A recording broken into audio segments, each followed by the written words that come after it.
Everyone, welcome है आपका आपके एक न्यू लेक्चर में जो बीबीए की आज से हम स्टडी स्टार्ट करने जा रहे हैं। बीबीए के लेक्चर्स अपलोड होने आज से स्टार्ट हो रहे हैं। ठीक है, जैसे कि मैंने सुबह शॉर्ट्स में डाल दिया था कि आज से आपके बीबीए के लेक्चर्स स्टार्ट हो रहे हैं। अब इसमें जो सबसे इम्पोर्टेंट बात यह है कि अभी जो हम स्टार्ट कर रहे हैं वो सेमेस्टर 2 से स्टार्ट कर रहे हैं। किससे स्टार्ट कर रहे हैं? सेमेस्टर 2 से। ठीक है, अब कुछ इंपॉर्टेंट टॉपिक्स में पहले ही ले लेता हूँ। सबसे पहली बात, भैया ये पेज पढ़ाया, पता नहीं कैसा पढ़ाया होगा। भाई बहुत अच्छा पढ़ाता हूँ, 20 एक बच्चे आपको बता देंगे। अब बीबीए का फर्स्ट लेक्चर इसलिए डाल रहा हूँ, वही कमेंट्स आपके बहुत सारे थे उसमें। और ऐसा नहीं है कि कुछ भी उठा के डाल दिया है, बहुत ज़्यादा इस पर रिसर्च करी गई है, तब जाके ये कुछ नोट्स बनाए हमने। इजी नोट्स हैं। हर यूनिट को हम 2 पार्ट्स में ही डिवाइड करके पढ़ाते हैं। यूनिट 1, यूनिट 2, मतलब यूनिट 1 को ही पार्ट 2 में कंप्लीट करेंगे। यहाँ पे जो अभी हम स्टार्ट करने वाले हैं उस सब्जेक्ट का नाम है introduction to human physiology and biochemistry. ठीक है, introduction to human physiology and biochemistry. अब इसके अंदर यूनिट 1 स्टार्ट करने जा रहे हैं जो बेसिक इंट्रोडक्शन है। क्या है? सिर्फ इंट्रोडक्शन। आई होप यहाँ तक तो किसी को कोई दिक्कत नहीं होगी। सब्जेक्ट कोड, भैया सब्जेक्ट कोड है इसका BHI 201, BHI 201, ये इसका सब्जेक्ट कोड है। ठीक है, आज हम इंट्रोडक्शन ही पढ़ेंगे, बहुत इजी तरीके से पढ़ेंगे, बहुत अच्छे से आपको समझ में आएगा। प्लीज़ बीबीए के स्टूडेंट्स एक दूसरे को सेंड करें, इस चीज़ को ज़्यादा मोटिवेट करें मुझे भी, और खुद भी मोटिवेट हो कि आपके लेक्चर्स डलने स्टार्ट हो रहे हैं तो आपको हेल्प मिलेगी एग्जाम में। ठीक है, और अगर अभी से हमारा चैनल इस चीज़ में ग्रोथ करता है बीबीए के लेक्चर्स में, तो आगे भी आपको लेक्चर्स प्रोवाइड होते रहेंगे। ठीक है, प्लीज़ अब ध्यान देना ज़रा। अब हम पढ़ना स्टार्ट करते हैं, कोई बात नहीं होगी, सिर्फ पढ़ाई होगी। ठीक है, फर्स्ट है आपका जनरल फिजियोलॉजी। फिजियोलॉजी होता क्या है? फिजियोलॉजी स्टडी होती है किसकी? ह्यूमन बॉडी वर्क्स की। How the human body work, कैसे ह्यूमन की बॉडी वर्क करती है। ठीक है, मतलब ह्यूमन्स के अगर बॉडी देखी जाए तो इसके अंदर ऑर्गन्स होते हैं। ठीक है, ऑर्गन्स को मिला के एक सिस्टम बनता है, नर्वस सिस्टम, रेस्पिरेटरी सिस्टम। ठीक है, तो ये कैसे कैसे काम करते हैं, how the human body work, कैसे ह्यूमन की बॉडी वर्क करती है, वही होता है आपका क्या? General physiology. फिजियोलॉजी। ठीक है, अब इसे प्योर हिंदी में समझ लेते हैं। मैंने हर चीज़ हिंदी में भी लिखी है ताकि बच्चों को एकदम नॉर्मल तरीके से समझ में आ जाए, क्योंकि आप इंग्लिश तो अब भी वहाँ पे अपने आप भी बना के लिख सकते हो। ठीक है, बॉडी का वर्किंग सिस्टम समझाना, बॉडी का अगर वर्किंग सिस्टम समझना है तो आपको क्या पढ़ना पड़ेगा? फिजियोलॉजी। क्या पढ़ना पड़ेगा? फिजियोलॉजी। ठीक है, अब level of organisms. The human body is organize in levels. Human body जो है ना कुछ लेवल्स में ऑर्गेनाइज है। जैसे कि सबसे पहले आता है सेल्स। क्या आता है? सेल्स।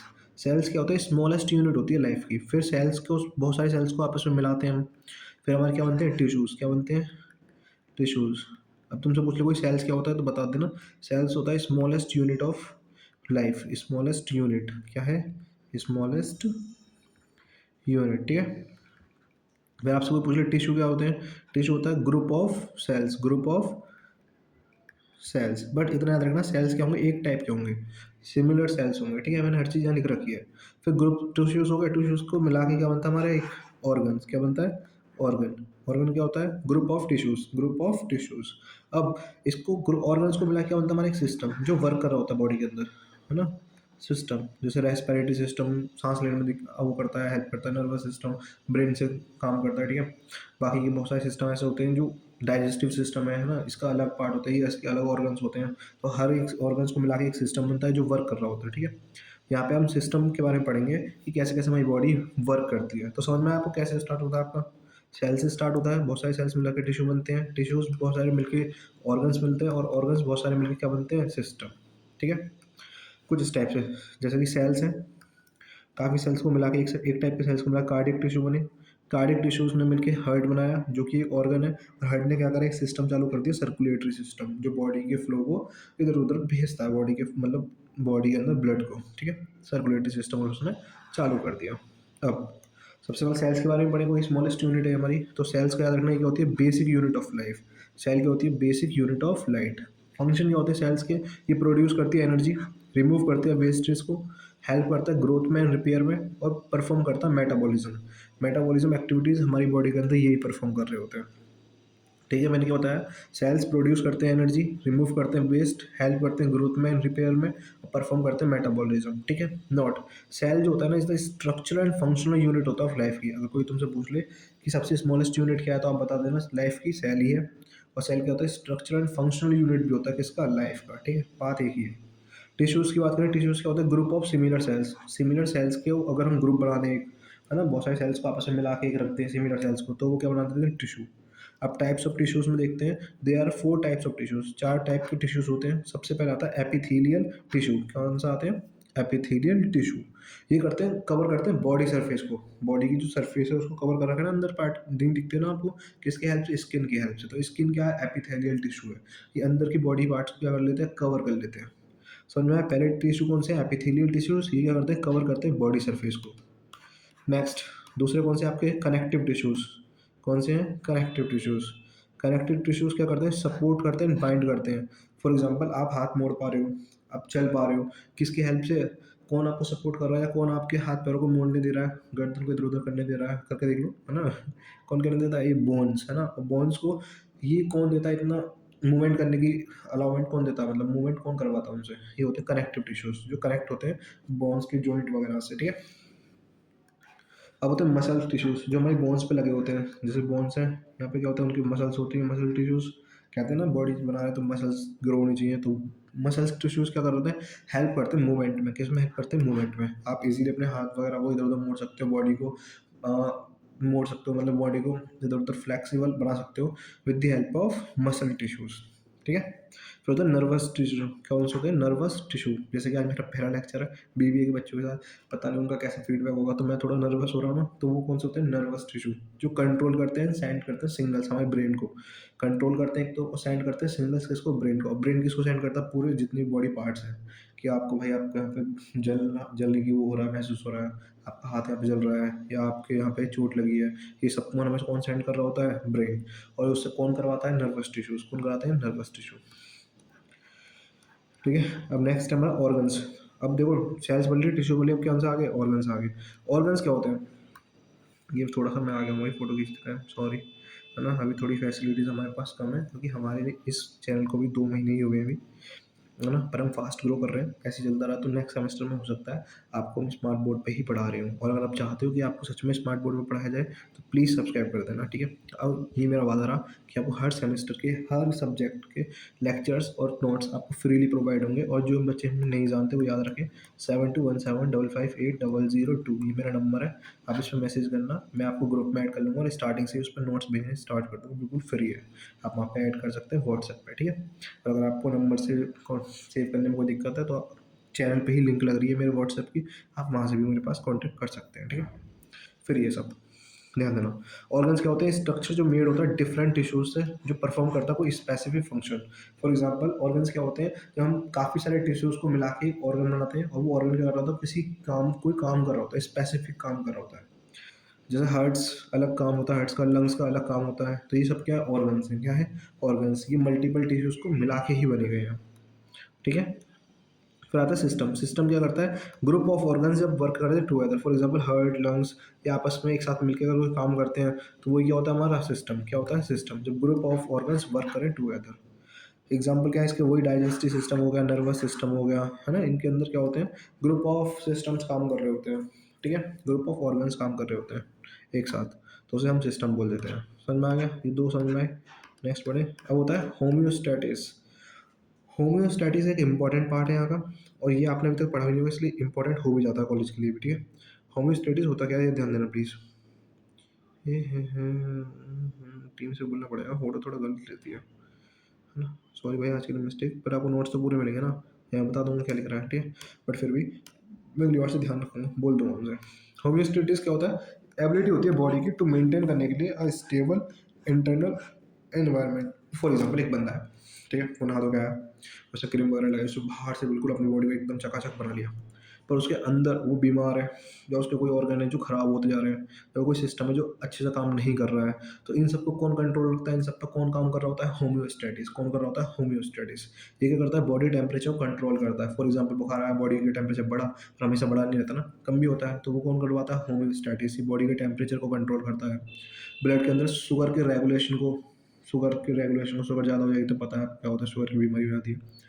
ब्लड के अंदर शुगर के रेगुलेशन को कंट्रोल करता है, वाटर बैलेंस को कंट्रोल करता है हमारी बॉडी के अंदर। तो होम्योस्टैटिस अगर देखा जाए तो ये एसेंशियल होता है सर्वाइवल के लिए। अगर होम्योस्टैटिस नहीं होगा तो आपकी बॉडी के अंदर के ऑर्गन्स अपने आप ही क्या होने लग जाएंगे? टाइम के साथ खराब होना स्टार्ट कर देंगे, ठीक है? उनमें कमियाँ आनी स्टार्ट हो जाएंगी। तो होम्योस्टेटिस समझ में आ गया, जैसे कि आप बाहर फेस वॉश वगैरह करते हो, होम्योस्टेटिस वैसे ही है, वो अंदर क्या करता है, आपकी बॉडी के सिस्टम्स को मेंटेन करता है, उन्हें खराब होने से बचाता है, बॉडी के अंदर चीज़ों को ठीक रखने की कोशिश करता है, ठीक है। ये बॉडी की एबिलिटी है। अब फिर आता है बॉडी फ्लूइड। बॉडी फ्लूइड क्या होता है? Body fluid are the liquid होता है कोई जो प्रेजेंट होता है inside the human body, human body के अंदर प्रेजेंट होता है, दैट हेल्प करता है मेंटेनिंग लाइफ। ये क्या करता है? बॉडी फ्लूइड जो है एक इंपॉर्टेंट टॉपिक है और काफ़ी बड़ा टॉपिक भी है, अभी हम एक साथ देखेंगे इसे। बॉडी फ्लूइड, ये ध्यान रखना, एक टाइप का लिक्विड होता है जो ह्यूमन बॉडी के अंदर प्रेजेंट होता है और ये हेल्प करता है किसको? मेंटेन करने के लिए अपनी लाइफ को, मतलब कि मेंटेन करने के लिए अपनी बॉडी को, अंदर के ऑर्गन्स को, इनको मेंटेन करने के लिए इसका काम होता है, ठीक है। दे आर रेस्पॉन्सिबल फॉर, ये किस किस काम के लिए रेस्पॉन्सिबल होते हैं, ठीक है। फर्स्ट क्या है? ये transport of nutritions and oxygens, ये न्यूट्रिशंस एंड ऑक्सीजन्स का ट्रांसपोर्ट करने के लिए रेस्पॉन्सिबल होते हैं। अगर आपकी बॉडी में हर पार्ट में ऑक्सीजन नहीं जा पाएगी तो वैसे बेकार हो भाई आप, ठीक है। तो ऑक्सीजन और न्यूट्रिशंस को कौन ट्रांसपोर्ट करता है? Blood, body fluids. Removal of waste products, waste products को रिमूव करने के लिए यूज़ होते हैं, ठीक है। मेंटेन करते हैं इंटरनल बैलेंस को, मतलब कि होम्योस्टेटिस के, कहीं ना कहीं होम्योस्टेटिस के प्रोसेस में भी ये काम करते हैं, ठीक है। क्या? बॉडी फ्लूइड्स, क्या? Body fluids. अभी मैं वीडियो बंद कर देता, ये फिर बनानी पड़ती है मुझे। होम्योस्टेटिस, ठीक है भाई। मैं बोल रहा हूँ आपका, मेरा और पहला लेक्चर है। बीबीए के बहुत ज़्यादा कमेंट आ रहे थे चैनल पे कि भैया वीडियो बना दो, बीबीए की बनाओ प्लीज़, बीबीए की हमें कहीं मिल नहीं रहा, या मिल रहा है तो अच्छा से नहीं है, वो उसमें बहुत ज़्यादा पढ़ा दिया है, बहुत कम ही पढ़ाया। तो मैं एग्ज़ाम ओरिएंटेड बनाऊंगा, एग्ज़ाम के हिसाब से ही बनाया मैंने। आप पूरा कंप्लीट लेक्चर्स देखना, लास्ट में आपको पीवाईक्यू सीरीज भी मिलेगी एग्ज़ाम से पहले, और आपका सिलेबस विद इन 20 हाँ 20 लास्ट 20 अप्रैल तक आपका पूरा सिलेबस कंप्लीट कर दिया जाएगा हर सब्जेक्ट का। तो आप बस ट्रस्ट करके हमसे जुड़िए और फिर हम आपको दिखाते हैं सिलेबस कैसे कंप्लीट होता है, ठीक है। अब टाइप्स ऑफ बॉडी फ्लूइड्स, और ये जो आज के फोटोज थोड़े इधर उधर आए हैं, अगली बार से नहीं होगा, मैं बात कर लूँगा। टाइप्स ऑफ बॉडी फ्लूइड्स, कितने टाइप के बॉडी फ्लूइड्स होते हैं? तो body fluids are divided into two main types, दो मेन टाइप्स में डिवाइड हुए हैं। फर्स्ट आपका intracellular fluid, intracellular fluid. Intracellular तो नाम ही समझ में आ रहा होगा, inside the cell, inside the cell, cell के अंदर। तो फ्लूइड जो प्रेजेंट होते हैं सेल के अंदर उन्हें कहते हैं इंट्रा सेलुलर फ्लूइड्स, जिन्हें हम IFC के नाम से भी जानते हैं। परसेंटेज कितनी होती है इनकी बॉडी के अंदर? 60 to 70% जो होता है टोटल बॉडी फ्लूइड यही होते हैं इंट्रा सेलुलर फ्लूइड्स, ठीक है। 60 to 70%। अब नेक्स्ट क्या बोला है? काम क्या होता है, फंक्शन क्या होता है? ये साइड्स ऑफ मेटाबॉलिज्म रिएक्शंस पे काम करता है। मेटाबॉलिज्म रिएक्शन जिसको समझ में ना आ रही हो भैया क्या होता है, नेक्स्ट यूनिट में मेटाबॉलिज्म रिएक्शंस भी पढ़ेंगे हम, ठीक है। साइड्स ऑफ मेटाबॉलिज्म रिएक्शंस में काम करता है ये, है ना। मेंटेन करता है सेल्स की शेप्स पे एंड उनके फंक्शंस पे। सेल्स की शेप्स पे काम करता है कि वो कुछ गड़बड़ हो, और उनके फंक्शंस पे काम करता है कि प्रॉपर फंक्शंस करते रहे। एग्जाम्पल क्या है? जैसे साइटोप्लाज्म होता है inside the cell, cytoplasm inside the cell. अभी मैं ब्रीफली आज इंट्रोडक्शन है ना, तो हर यूनिट का थोड़ा थोड़ा इसमें दे रखा है, तो ऐसा मत समझना कि भैया बहुत कम समझाया, नहीं। हर यूनिट के हिसाब से मैं पढ़ा रहा हूँ, अभी ऊपर ऊपर से पढ़ा रहा हूँ, कोई इंट्रोडक्शन है। आप सिर्फ इतना याद रखना कि बॉडी फ्लूइड्स दो टाइप के होते हैं, इंट्रा सेलुलर और extracellular. Intracellular inside the cells, extracellular outside the cell. और इंट्रा सेलुलर 60 to 70% होते हैं और एक्स्ट्रा सेलुलर 30 to 40%। इस टाइप से पढ़ना है, अभी आपको इतना ही पढ़ना है, इंट्रोडक्शन है। इसके बाद नेक्स्ट यूनिट जो आएगी वो मज़ेदार है, उसको बहुत ज़्यादा डीपली भी पढ़ेंगे हम, ठीक है। आगे बढ़ते हैं। एक मिनट। हाँ, एक्स्ट्रा सेलुलर फ्लूइड्स क्या होते हैं? जो फ्लूइड प्रेजेंट होता है आउटसाइड द सेल, और ये कितने होते हैं? 30 to 40% होते हैं टोटल बॉडी फ्लूइड के, टोटल बॉडी फ्लूइड के 30 to 40% होते हैं ये, ठीक है। अब types of extra cellular fluids, एक होते हैं इंटरस्टिडियल फ्लूइड्स, इंटरस्टियल फ्लूइड्स, है ना, और एक होते हैं ब्लड प्लाज्मा। इंटरस्टियल फ्लूइड जो होते हैं ये फाउंड करे जाते हैं बिटवीन सेल्स, दो सेल्स के बीच में फाउंड किए जाते हैं, ठीक है। यहाँ फ्लो कर रहे होंगे बेचारे अपना।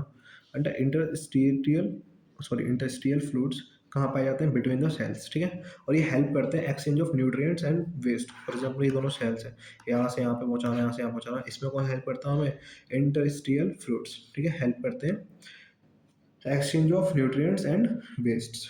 अब ब्लड प्लाज्मा, ब्लड प्लाज्मा बहुत डीपली पढ़ाया जाएगा अदर यूनिट्स में, अभी फिलहाल ऊपर ऊपर से देखना था। तो ब्लड प्लाज्मा क्या होता है? लिक्विड पार्ट होता है ऑफ ब्लड का लिक्विड पार्ट होता है ब्लड प्लाज्मा, ठीक है। और ये ट्रांसपोर्ट करता है क्या? न्यूट्रिएंट्स को ट्रांसपोर्ट करता है, गैसेस को और हार्मोन्स को। किस किस को ट्रांसफर करता है? न्यूट्रिएंट्स को, गैसेस को और हार्मोन्स को, ठीक है। नेक्स्ट है लिम्फ। लिम्फ क्या होता है? पार्ट होता है लिम्फेटिक सिस्टम का, पार्ट ऑफ लिम्फेटिक सिस्टम। ये लिम्फेटिक सिस्टम का पार्ट होता है और ये हेल्प करता है किसमें? इम्यूनिटी में एंड फ्लूइड बैलेंस में। फ्लूइड का बैलेंस बना रहे, अच्छी बॉडी के अंदर अच्छी इम्यूनिटी बनी रहे, इस पर कौन काम करता है? हमारे लिम्फ्स। कौन काम करते हैं? लिम्फ्स, ठीक है। और ये कौन से पार्ट का वो होता है? सिस्टम का पार्ट होता है लिम्फेटिक सिस्टम। लिम्फेटिक सिस्टम, ठीक है। आई होप यहाँ तक कोई दिक्कत नहीं होगी आपको। लिम्फेटिक सिस्टम आप कहाँ पढ़ने वाले हो? यूनिट 2 में पढ़ने वाले हो, ठीक है ना। तो मैं एक यूनिट में इतना कुछ नहीं पढ़ाने वाला कि आपको यूनिट बहुत बड़ी हो जाए और समझ में भी ना आए। तो अभी सिर्फ इतना रखना, लिम्फेटिक सिस्टम आपको यूनिट 2 में है। और जिसको भरोसा ना हो, यूनिट 2 में जाकर सबसे लास्ट टॉपिक देख लेना, लिम्फेटिक सिस्टम ही है मिलेगा, ठीक है, यूनिट 2 में। आगे बढ़ते हैं। Functions of body fluids. Functions of body fluid क्या है? बॉडी फ्लूइड परफॉर्म करते हैं सेवरल इंपॉर्टेंट फंक्शंस। कुछ इंपॉर्टेंट फंक्शंस होते हैं जो हमारे बॉडी फ्लूइड्स क्या कर रहे होते हैं? परफॉर्म कर रहे होते हैं। फॉर एग्जाम्पल ट्रांसपोर्ट, ये कैरी करते हैं ऑक्सीजन को, न्यूट्रिएंट्स को एंड हार्मोन्स को। ये हमने पढ़ लिया था। बॉडी फ्लूइड अगर पूरी बॉडी में घूम रहा है तो कुछ ना कुछ कैरी कर रहा होगा। और क्या क्या कैरी करते हैं? ऑक्सीजन कैरी करते हैं, न्यूट्रिएंट्स कैरी करते हैं और हार्मोन्स भी कैरी करते हैं। वेस्ट रिमूवल, ये हमारे हेल्प करते हैं, रिमूव करते हैं कार्बन डाइऑक्साइड को एंड मेटाबॉलिक वेस्टेज को। रिमूव किसको करते हैं? कार्बन डाइऑक्साइड को एंड मेटाबॉलिक वेस्टेज को, ठीक है। टेम्परेचर रेगुलेशन, ये मेंटेन करते हैं बॉडी के टेम्परेचर को। मेंटेन किसको करते हैं? बॉडी के टेम्परेचर को, ठीक है। लुब्रिकेशंस, रिड्यूस करते हैं फ्रिक्शंस इन जॉइंट्स। जो हमारी बॉडी के जॉइंट्स होते हैं इनमें ज़्यादा तनाव ना रहे, है ना, उसको फ्रिक्शन ज़्यादा ना हो, तनाव ज़्यादा ना हो, उसको भी कौन करता है? उसको कम कौन करता है? लुब्रिकेशंस। मतलब लुब्रिकेशन होता है कि बॉडी के जॉइंट्स पे फ्रिक्शन को कम करना, तनाव को कम करना, और उसमें कौन पार्टिसिपेट करता है? हमारे बॉडी फ्लूइड्स, ठीक है। प्रोटेक्शन, ये प्रोटेक्ट करते हैं हमारे ऑर्गन्स को, ठीक है। कशंस एंड प्रोटेक्ट करते हैं हमारे ऑर्गन्स को। सिंपल सी बात है कि ऑर्गन्स को ही प्रोटेक्ट करते हैं। अभी एक बार और पढ़े। ट्रांसपोर्ट क्या करते हैं? ये कैरी करते हैं ऑक्सीजन को, न्यूट्रिएंट्स को एंड हार्मोन्स को। वेस्ट रिमूवल, ये रिमूव करता है carbon dioxide and metabolic wastage को। टेम्परेचर रेगुलेशन, ये बॉडी के मेंटेन करते हैं बॉडी के टेम्परेचर को। लुब्रिकेशंस, ये रिड्यूस करते हैं फ्रिक्शन को इन जॉइंट्स में। प्रोटेक्शन, ये ऑर्गन्स को प्रोटेक्ट करते हैं। अब इलेक्ट्रोलाइट्स, देखो कुछ चार्ज पार्टिकल्स होते हैं इलेक्ट्रोलाइट्स, जो हमारी बॉडी के अंदर क्या होते हैं? प्रेजेंट होते हैं, ठीक है, बॉडी फ्लूइड के अंदर, ठीक है? अब बॉडी मानो बॉडी फ्लूइड बात ही की है, बॉडी फ्लूइड्स के अंदर प्रेजेंट होते हैं। तो इलेक्ट्रोलाइट्स आर चार्ज पार्टिकल, ये चार्ज पार्टिकल्स होते हैं जो आयंस की फॉर्म में होते हैं। भैया आयंस क्या होते हैं? जिनमें पॉजिटिव, जिनके ऊपर पॉजिटिव चार्ज हो या नेगेटिव चार्ज हो, वो क्या होते हैं? आयंस। क्या होते हैं? आयंस। तो ये चार्ज पार्टिकल्स होते हैं जो प्रेजेंट होते हैं हमारे बॉडी फ्लूइड्स के पास। जैसे कि इंपॉर्टेंट इलेक्ट्रोलाइट्स क्या है? सोडियम, पोटेशियम, कैल्शियम, क्लोराइड, ये सब क्या है? इंपॉर्टेंट इलेक्ट्रोलाइट्स हैं जो कहाँ प्रेजेंट है? हमारे बॉडी फ्लूइड्स में। कहाँ प्रेजेंट है? बॉडी फ्लूइड्स में। अब फंक्शन क्या होता है इनका? ये मेंटेन करते हैं फ्लूइड बैलेंस को, फ्लूइड के बैलेंस करते हैं, मेंटेन करते हैं उसको। हेल्प करते हैं नर्व इम्पल्स ट्रांसमिशन को, मतलब कि ट्रांसमिशन करते हैं इम्पल्स का, ठीक है। और सपोर्ट करते हैं मसल्स कॉन्ट्रैक्शंस को। जैसे कि मसल्स में कभी कोई तनाव वगैरह आ जाए उसको क्या करते हैं? सपोर्ट करते हैं, ठीक है। मसल्स कॉन्ट्रैक्शन को क्या करते हैं? सपोर्ट करते हैं। सिंपल सी बात आपको इतनी समझिए, इलेक्ट्रोलाइट चार्ज पार्टिकल्स होते हैं जो हमारी बॉडी फ्लूइड के अंदर प्रेजेंट होते हैं। ये काफ़ी सारे काम कर रहे होते हैं जिनमें बॉडी के फ्लूइड का बैलेंस करना, यही काम होता है, इनका फंक्शन होता है। नर्व इम्पल्स को क्या करना है? ट्रांसमिशन में इधर उधर पहुंचाना, ये इनका काम होता है। सपोर्ट करते हैं मसल्स कॉन्ट्रैक्शन में। कहाँ सपोर्ट करते हैं? मसल्स कॉन्ट्रैक्शन में। समझ में आ गया तक? अच्छा, यूनिट 1 में, हम यूनिट 2 में क्या करने, वो पार्ट 1 और पार्ट 2 में क्या करने वाले हैं? पार्ट 1 में जनरल फिजियोलॉजी पढ़ेंगे और पार्ट 2 में हम सिर्फ क्या पढ़ेंगे? बायोकेमिस्ट्री। क्या पढ़ेंगे? बायोकेमिस्ट्री, ठीक है। अब फ्लूइड बैलेंस। फ्लूइड बैलेंस कैसे होता है? द बॉडी मेंटेन करती है फ्लूइड बैलेंस को थ्रू, कैसे? इनटेक, या तो बॉडी में, जैसे कि आप अगर अपने अंदर आपको फ्लूइड बैलेंस करना है तो आप ड्रिंक वाटर में पानी पियोगे, खाना खाओगे, उसकी वजह से आपके फ्लूइड बैलेंस होता रहेगा। और अगर आपको बाहर निकालना ज़्यादा हो गया, बाहर निकालना, तो उसको बाहर कैसे निकलता रहता है? किसके थ्रू निकलता है? यूरिन की हेल्प से निकल जाता है। जब यूरिन की हेल्प से वॉशरूम हो जाता है तब वो हो जाता है, बाहर निकलता है वेस्टेज, ठीक है। स्वेट, मतलब कि पसीनों की, जब पसीने वगैरह आते हैं तो वो भी बाहर निकल होता है। ब्रीथिंग, जब हम सांस वगैरह लेते हैं तब भी क्या होता है? हमारे बॉडी के अंदर से फ्लूइड कम हो रहा होता है, ठीक है। तो इनटेक कैसे करते हैं? ड्रिंकिंग वाटर से और फ्रूट से। आउटपुट कैसे होता है? कैसे निकलते हैं वो, ठीक है। सो यूरिन, स्वेट और ब्रेथिंग से बाहर निकलते रहते हैं, ये प्रोसीजर है, ठीक है। अब रोल ऑफ हार्मोन्स। हार्मोन्स का क्या रोल होता है? आपने बहुत जगह पढ़ा कि हार्मोन्स ट्रांसपोर्ट हो रहे हैं, हार्मोन्स इधर उधर जा रहे हैं। हार्मोन्स का रोल क्या होता है? एडीएच, ये क्या होता है? Anti diuretic hormones. Anti diuretic hormones ये कंट्रोल करते हैं वाटर रीअब्जॉर्प्शन को, ठीक है। मतलब मैं बता रहा हूँ कि फ्लूइड बैलेंस में क्या काम करते हैं हार्मोन्स। हार्मोन्स क्या करते हैं? एंटी ड्यूरेटिक हार्मोन्स होते हैं ये, एंटी डियूरेटिक हॉर्मोन्स। ये क्या कंट्रोल करते हैं? वाटर के री ऑब्जर्वेशन को क्या करते हैं? कंट्रोल करते हैं। ठीक है, वाटर का ज़्यादा क्या हो, एब्जॉर्प्शन होता रहे। ठीक है, और आपको पता है फ्लूइड में सबसे ज़्यादा हेल्प कौन करता है? हमारा किडनी। किडनी क्या करता है? रेगुलेट करता रहता है फ्लूइड लेवल को। किडनी जो होता है हमें क्या रेगुलेट करता रहता है? फ्लूइड लेवल को। ठीक है, तो किडनी का सबसे इंपॉर्टेंट काम होता है, सबको पता होगी बात तो, है ना। अब transport mechanism, movement of substance across cell membranes. Movement होना सब्सटेंस का अक्रॉस सेल मेम्ब्रेन, कुछ नहीं है, मैं बताता हूँ ट्रांसपोर्ट मैकेनिज्म का मतलब क्या है। डिफ्यूजन्स, ऑस्मोसिस, ये साइंस के टर्म्स हैं और आईआईटी का हूँ मैं, आपको इतना डीपली पढ़ा सकता हूँ पर कोई फ़ायदा नहीं है, ध्यान देना प्लीज़। डिफ्यूजन्स में क्या होता है? ये हायर कंसिस्टेंसी फॉर समझना, यहाँ पे 50 सेल्स हैं ना, 50 सब्सटेंस है, यहाँ 20 ही है, तो ये करता 50 से 20 में जाने की कोशिश करते हैं। ये क्या करते हैं? हायर कंसंट्रेशन से लो कंसंट्रेशन में जा रहे होते हैं। ठीक है, जैसे कि ऑक्सीजन एंटर करती है सेल्स के अंदर, तो बाहर रह सकती है ब्लड में जो ऑक्सीजन सबसे ज़्यादा पाई जाती है, पर फिर भी कहाँ जा रही है? वो सेल्स के अंदर। तो ये क्या करते हैं? हायर कंसंट्रेशन से कहाँ जाते हैं? Lower concentration. इसे बोलते हैं डिफ्यूजन। क्या बोलते हैं? डिफ्यूजन। क्या बोलते हैं? डिफ्यूजन। समझ में आ गया? फिर होता है ऑस्मोसिस। ऑस्मोसिस में क्या होता है? फॉर एग्जाम्पल समझ लो, ये दो सब्सटेंस मानो, इनके बीच में एक सेमी परवियल मेम्ब्रेन लगी रहती है। सेमी परवियल मतलब छलनी टाइप, जिसमें से पानी वगैरह छल जाए। ठीक है, वो छलनी टाइप। तो यहाँ से जैसे ही फ्लो करता है तो यहाँ पे क्या होती है? मूव, वाटर जो है वो मूव करता है अक्रॉस द सेमी परवियल मेम्ब्रेन, इसे एसपीएम कहते हैं, सेमी परमिएबल मेम्ब्रेन। इसमें से क्या कर रहा होता है? मूव कर रहा होता है। ठीक है ना, इसी, है ना। तो वाटर एंट्री करता है प्लांट्स और एनिमल सेल्स में किसकी हेल्प से? एसपीएम। ये क्या होता है? ये खराब चीज़ों को, जो पानी के अंदर कोई भी चीज़ ऐसी है जो बॉडी को इफेक्ट डाल सकती है, उसको सेमी परमेबल मेम्ब्रेन वहीं रोक देती है और प्योर वाटर को फ्लो करने देती है। समझ में आया? तो सेमी परमेबल मेम्ब्रेन समझ में क्या करता है? छलनी टाइप का होता है, ये पानी पानी को छोड़ देता है, बाकी की जितनी भी चीज़ें उन्हें रोक लेता है। ठीक है, तो वाटर ऑस्मोसिस का होता है वाटर का मूवमेंट होना through the semi permeable membrane. बात क्लियर है यहाँ तक? आगे बढ़ते हैं। नेक्स्ट है एक्टिव ट्रांसपोर्ट। इसमें क्या होता है? मूवमेंट होता है, मूवमेंट हैपन यूजिंग एनर्जी। देखो, अब तक ज़्यादातर मोस्टली जो मूवमेंट हो रहे थे उनमें एनर्जी का इतना काम नहीं होता, पर अगर तुम एक्टिव ट्रांसपोर्ट देखोगे तो यहाँ पे जो मूवमेंट होते हैं ये विद द हेल्प ऑफ कौन से होते हैं? एनर्जी की हेल्प से। किसकी हेल्प से? एनर्जी की हेल्प से। ठीक है, अब ध्यान देना, मूवमेंट होता है इसमें from lower concentration to higher concentration. अगर हायर कंसंट्रेशन से लो जाए तो डिफ्यूजन, बताता हूँ। हायर कंसंट्रेशन से लो कंसंट्रेशन जाए तो डिफ्यूजन। और अगर एक्टिव ट्रांसपोर्ट में क्या होता है? यहाँ पे लो कंसंट्रेशन से हाई कंसंट्रेशन जा रहा होता है, बट यहाँ पे आप खुद की एनर्जी लगाते हो। क्या करते हो? खुद की एनर्जी लगा रहे होते हो। समझ में आया आपको? भाई हमें समझ में आ रहा है ना? ये पूरा पूरा मैं आपको पढ़ा रहा हूँ और किसी को नहीं पढ़ा रहा। ठीक है, बहुत इजी तरीके से, अगर अब भी समझ में ना आए तो मुझे बता सकते हो कमेंट में कि भैया आप यहाँ पे थोड़ा फास्ट कर रहे थे, यहाँ थोड़ा स्लो कर दो, या भैया आप हमें नोट्स, इस टाइप से आप बात कर सकते हो। कमेंट में नहीं हो पाए तो आप व्हाट्सएप में मैसेज कर दो, कोई दिक्कत नहीं है मुझे, है ना। आपका मेन मोटिव है मेरा आपको पढ़ाना, और आपका मेन मोटिव होना चाहिए पढ़ना। ठीक है, आप यहाँ पे ये देखने बताओ भैया आपकी क्या गलती चल रही है, या भैया आपने ये पेजेस पे बनाया, भैया यहाँ पे कुछ ये जो चीज़ है भैया ये दिख रही है ना। तो ये सब तो गलतियाँ निकालने के लिए तो दुनिया बैठी है ना, सब निकालेंगे भी। बट तुम्हें तो सिर्फ पढ़ना है ना, तुम्हारा तो अपना सिलेबस हो रहा है, तो तुम अपना सिलेबस करो। ठीक है, अब होता है फीडबैक्स मैकेनिज्म। फीडबैक मैकेनिज्म क्या होता है? एक होता है नेगेटिव फीडबैक्स और एक होता है positive feedbacks. Negative feedbacks for example समझना, आप कहीं गए और आपको वहाँ से फीडबैक नेगेटिव मिला, क्या आप वहाँ दोबारा जाओगे? नहीं जाओगे।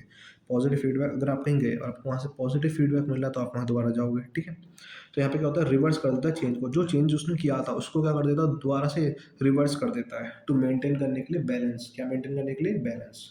फॉर एग्जाम्पल आपका टेम्परेचर एक टाइम पे ज़्यादा बढ़ गया या ज़्यादा घट गया, तो ये तो नेगेटिव फीडबैक है। ठीक है, दोनों ही हालत में आपकी बॉडी खराब ही काम करेगी।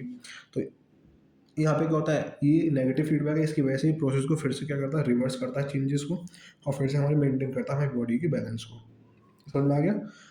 समझ में नेगेटिव फीडबैक्स क्या होते हैं? ऐसे चेंजेस होना जो हमारी बॉडी के लिए ठीक नहीं है, तो क्या करता है? वो वापस से रिवर्स कर देता है। पॉजिटिव फीडबैक्स क्या होता है? इनहेंस द और इंक्रीज द चेंज, मतलब कि जो चेंजेस हमारी बॉडी के लिए या किसी भी चीज़ के लिए ज़रूरी हैं, जैसे कि चाइल्ड बर्थ जो है वो क्या होता है? पॉजिटिव फीडबैक है। क्या है? Positive feedback. समझ में आ गया? अब यहाँ पे आपका ये यूनिट 1 का पार्ट 1 कंप्लीट होता है। पार्ट 1 के अंदर हमने क्या क्या पढ़ लिया? जितना भी फिजियोलॉजी का पूरा कंप्लीट कर लिया, जनरल फिजियोलॉजी।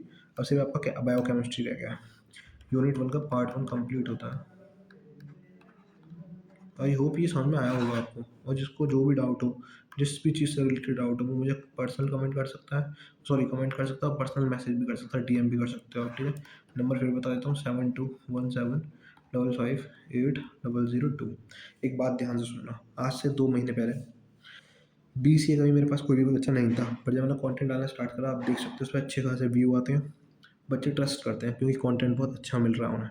आप भी ट्रस्ट कर सकते हो क्योंकि आपको भी मैं कंटेंट में कोई कमी नहीं छोड़ूँगा, है ना? मैं आपको ये तक बता सकता हूँ कि आपकी कौन से सब्जेक्ट में, कौन से चैप्टर में क्या है, ठीक है? मैं कब क्या चीज़ें पढ़ाने वाला हूँ, तो आपकी कोई भी चीज़ को नहीं छोड़ूँगा मैं, या आपकी कोई भी चीज़ ऐसा नहीं है मैं ड्रॉप कर दूँगा, किसी भी रीज़न से नहीं। आपको प्रॉपर पढ़ाया जाएगा, कंप्लीटली पढ़ाया जाएगा, पूरा पढ़ाया जाएगा। आज पहला दिन हमारा इसलिए बात कर रहे हैं। बस ज़रूरी है कि आपका थोड़ा-सा सपोर्ट, आप प्लीज़ कमेंट करो कि भैया नेक्स्ट वीडियो भी बनाओ। आप प्लीज़ कमेंट सब्सक्राइब करो, आप पर्सनल मुझे मैसेज करो, डीएम करो, नोट्स लो। तो इससे क्या होता है ना, आप एफर्ट डालोगे तो मैं भी एफर्ट डालने का ना मेरा भी मन करेगा। समझ में आया? ये दोनों तरफ से होता है। एक तरफ से ना तो मैं कुछ कर सकता, ना आप कुछ कर सकते। ठीक है? तो ये तो दोनों तरफ से होता है। आपको थोड़ी तो मेहनत करनी पड़ेगी मेरे साथ, है ना? और मैं वादा करता हूँ मैं आपके साथ ज़्यादा मेहनत करूँगा। आप बस थोड़ी-सी करके दिखा दो, ठीक है? थोड़ा-सा सपोर्ट कर दो बस, ठीक है? Thank you. और कोशिश करना सब्सक्राइब वगैरह कर दो, है ना? और शेयर कर दो अपने दोस्तों पे जिसको भी ये वीडियो मिल रही है, क्योंकि पहली वीडियो मुझे नहीं लगता ज़्यादा उठेगी ये, पर जिसको भी मिल जाए अच्छी चीज़ है, आप शेयर कर देना प्लीज़। Thank you.